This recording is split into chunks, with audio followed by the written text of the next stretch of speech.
Hello, to celebrate Women's History Month, I'd like to share a little bit about a special woman that I want to recognize in our history and especially here in Michigan. Cora Reynolds Anderson was a member of the Ojibwa tribe, and I want to share a little bit about her as an educator and as a Native American and her contributions. Not only was she a teacher, she served as the first woman elected to the Michigan House of Representatives. She served in the state legislature, and today the legislature building, it's an office building in Lansing, bears her name.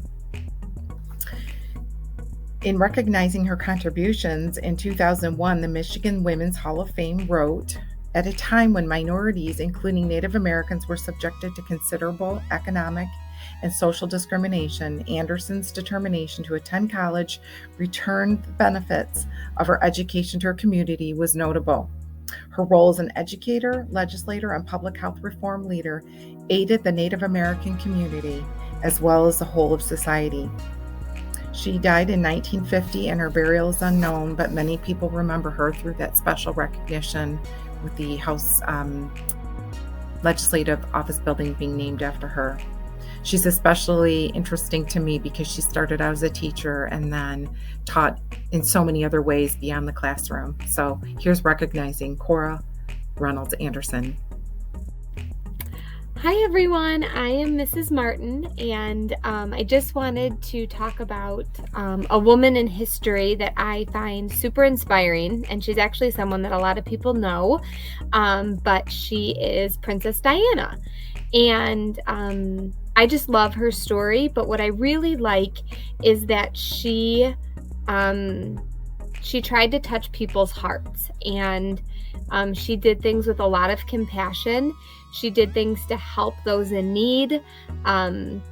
She had a huge push to clear minefields and over in Africa, and she was one of the first people. She would walk the minefields.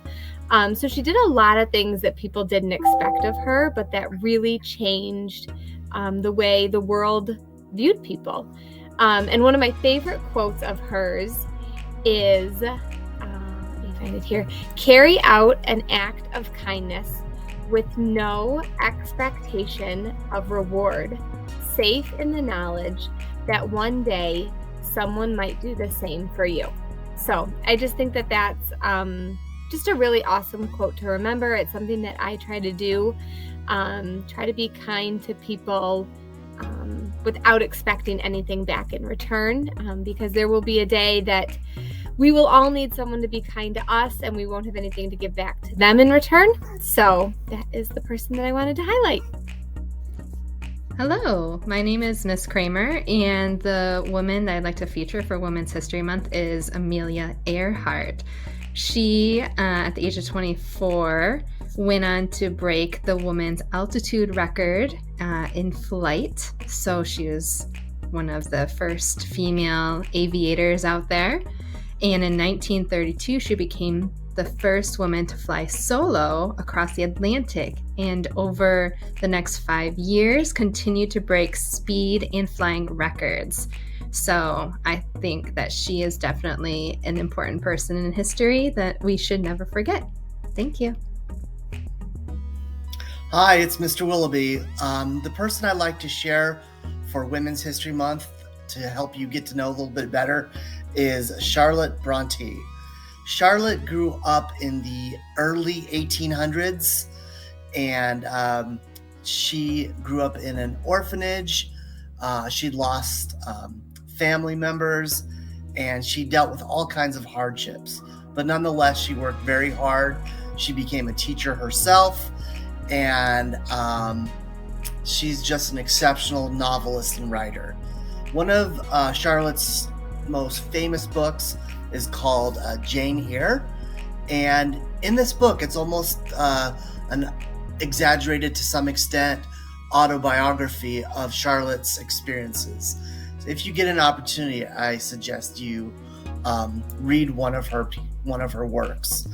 And women of that time, there weren't very many jobs for them, and so being a teacher or kind of a housekeeper were kind of the limited roles that they had to experience. So Charlotte wanted to be an author and a writer. And when men proposed to marry her, the first three, she said no. The fourth one, she accepted. And then after childbirth, unfortunately, she passed away at the age of 39. So who knows where we would be today if she'd lived longer, unfortunately. So I really enjoyed Jane Eyre, and Charlotte Bronte is a wonderful person you might want to look into for Women's History Month. Thanks. Hello. Today I wanted to highlight women in mathematics, so I picked Ruth Haas. Ruth Haas is the driving force behind a strong and vibrant mathematics community at Smith College. This is where she created many programs as well as conferences to help women become more interested and want to be impactful in mathematics. She developed programs for high schoolers and college students alike where they could come together and talk about the world of mathematics. Math and women is something I find very important and I'm very impacted by. So Ruth Haas was one of the people that helped to develop these programs that create strong, empowering women in mathematics. So thanks, Ruth Haas. Hi, I am Mrs. Brown, and the person that I would like to highlight for Women's History Month is Coach Pat Summitt. Coach Summitt was the head coach at the University of Tennessee for 38 years. She was there from 1974 until 2012. The NCAA did not begin sponsoring women's basketball until 1982, which was actually 43 years after the first men's basketball tournament was held. She was an ambassador for women's athletics, and she earned many, many accomplishments during her career. She had 1,098 career wins, which at the time of her retirement was the most at the time. She won a silver medal at the Olympics as a player, and she also won a gold medal, actually the United States' first gold medal, as a coach in 1984. She won 8 NCAA tournaments, and she also actually never missed a tournament in her time as head coach at Tennessee. She was named the Naismith Basketball Coach of the Century, was named number 11 on the 50 greatest coaches of all time, actually the only woman on that list. President Obama awarded her the Presidential Award, the Medal of Freedom, and she also earned the Arthur Ashe Courage Award at the ESPY Awards. She retired early in 2012 due to a diagnosis of early onset Alzheimer's, so she was sorely missed. And one of her favorite quotes that I enjoy seeing every time I come across it is, "Success is a project that is always under construction." So we have Coach Summitt to thank for being a trailblazer, an ambassador for women's athletics, to allow our athletes the opportunities that they have at this time. Hi, my name is Dave Herrick. I'm a resource room teacher working with middle school students. I'm also the varsity baseball coach at Oxford High School. So the woman that I have selected to honor and think should be talked about is Effa Manley. So Manley was a co-owner of the Newark Eagles baseball franchise in the Negro Leagues in 1935 to 46. She holds a special place in baseball history as the first woman in baseball to be inducted into the Baseball Hall of Fame.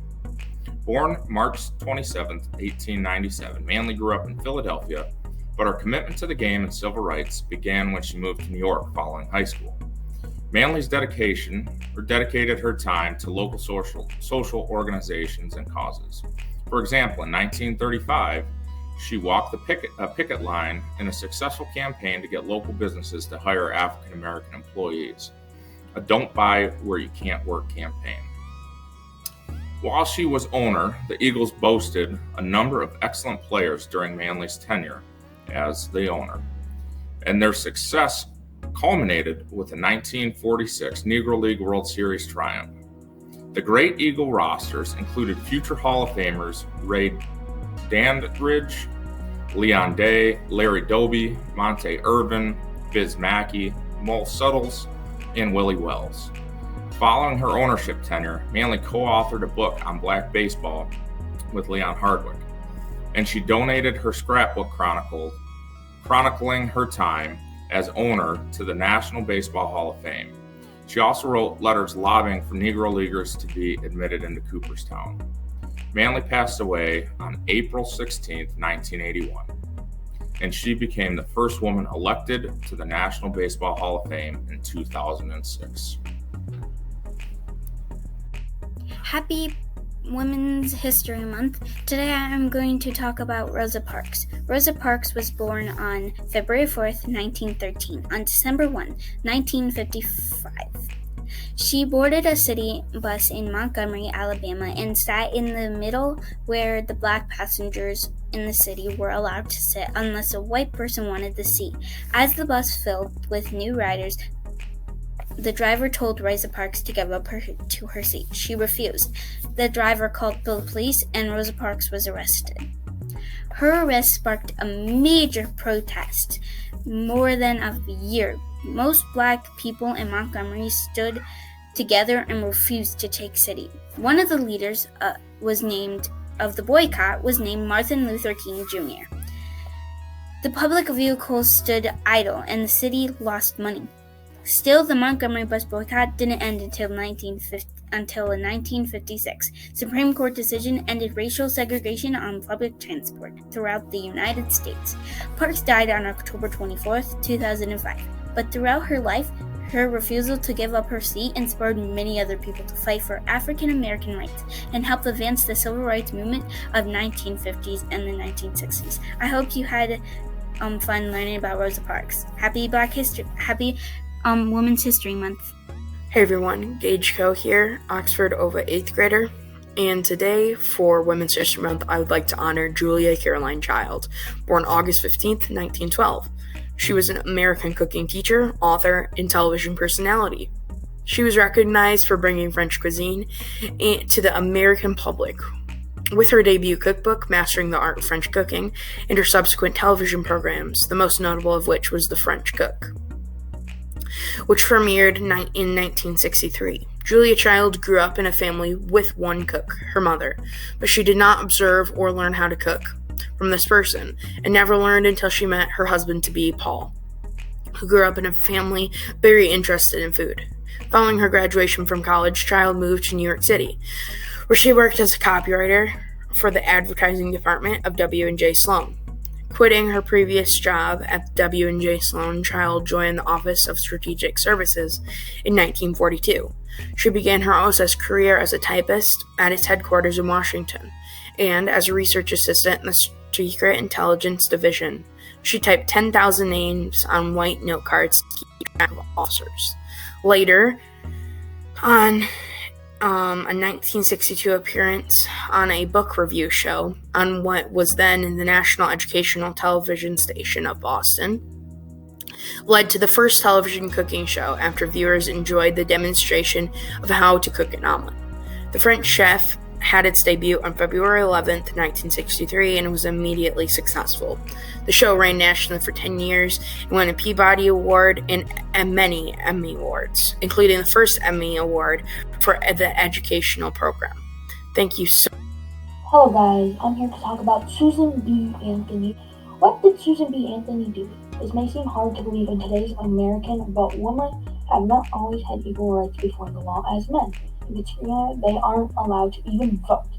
Susan B. Anthony was an elect woman who felt that women should have the same rights as men. She saw this in the workplace first, where she was making about 1/4 what men would make for the same job. This didn't seem right to her. She became involved in trying to get the government to let women vote and interact laws, and the women should have equal rights with men. At first, she would speak at conversations and meetings. Then she helped run a civil rights newspaper with fellow women's activist Elizabeth Cady Stanton, called the Revolution, to continue her fight for women's suffrage. Susan B. Anthony voted in the November 1872 election. This was illegal at the time, and she was fined $100 for voting.